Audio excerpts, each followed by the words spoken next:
me with a case. Any idea where I could find him? You police plan on taking me in?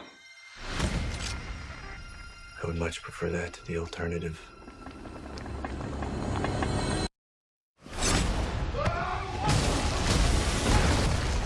Ridley Scott's Blade Runner revolutionised the way many filmmakers approach science fiction, proving as influential to the genre as 2001: A Space Odyssey before it. Scott's vision presented a future seen through a haze of pollution and fog, dripping with neon and populated by a host of men and outlawed machines, otherwise known as replicants. It's a tangible vision of the future that has been imitated by many, to which few really matched, but none have bested in terms of both scope and ambition.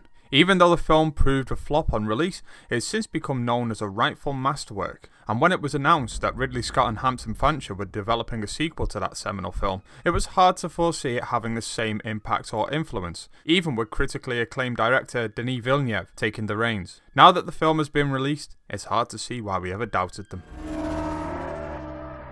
They know you're here.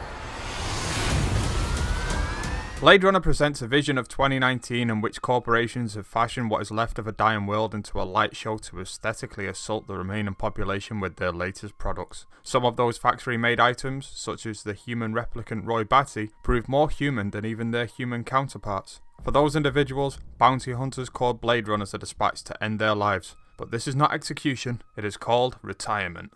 Villeneuve's sequel does not pick up where the last left off, and instead takes us to the year 2049, as the title indicates. 2049 follows K, a replicant assigned with retiring outlawed models, many that have since gone into hiding after their failed uprising decades earlier. He is the Blade Runner at the film's centre. After completing another case, K happens across a secret, long buried and forgotten, but with the potential of sparking another violent rebellion. To reveal any more would be a disservice to Hampton Fancher and Michael Green's screenplay, which revels in noir intrigue and mystery, recalling the likes of Roman Polanski's Chinatown. And like all good sci-fi, they have something to say about the world we inhabit now, like our ever-growing dependence on technology being built on the back of a slave labour workforce. That very technology is then used to pacify us against the impact of these revelations. It's a film that is also about equality and what it is to be human. It's remarkably a very adult sci-fi film.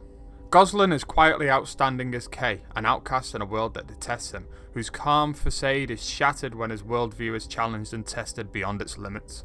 It's an often subtle performance, until it's not, built on the smallest facial movements that give way to this machine's humanity. Returning to the world is Harrison Ford as Deckard, the aged Blade Runner who finds himself embroiled in a decades-old web of secrets. Much like the world we're in now, 2049 presents a version of Deckard that we recognise, but one that has since grown emotionally, perhaps after learning a few lessons from one Roy Batty, allowing Ford to utilise a range of emotions he is rarely asked to deliver. It's a powerful supporting performance, and one that I am sure is going to earn him some award recognition. Deckard is a man in a world ravaged by war, poverty and greed, but boy is that world breathtakingly realised and beautifully captured by the masterful cinematographer Roger Deakins.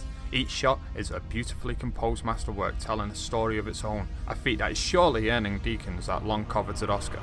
The world here is one we can reach out and touch, bolstered by the triumphant return of miniature effects works provided by the ever-dependable Weta Workshop.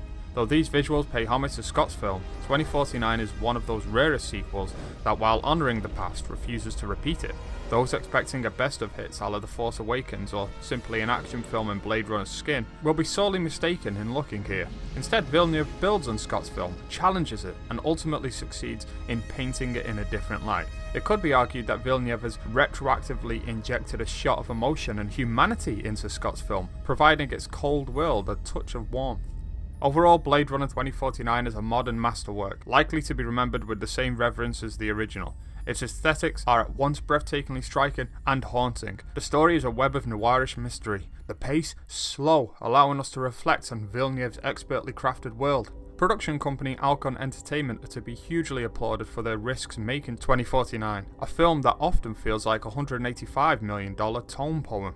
There's not a scene or shot that feels compromised by studio interference, and what we are viewing is the filmmaker's purest vision. Blade Runner 2049 is a monumental achievement, and one that is likely to inspire as its predecessor has before it, and I award it 5 out of 5 stars. Make sure you see this one in the cinema on as big a screen as possible.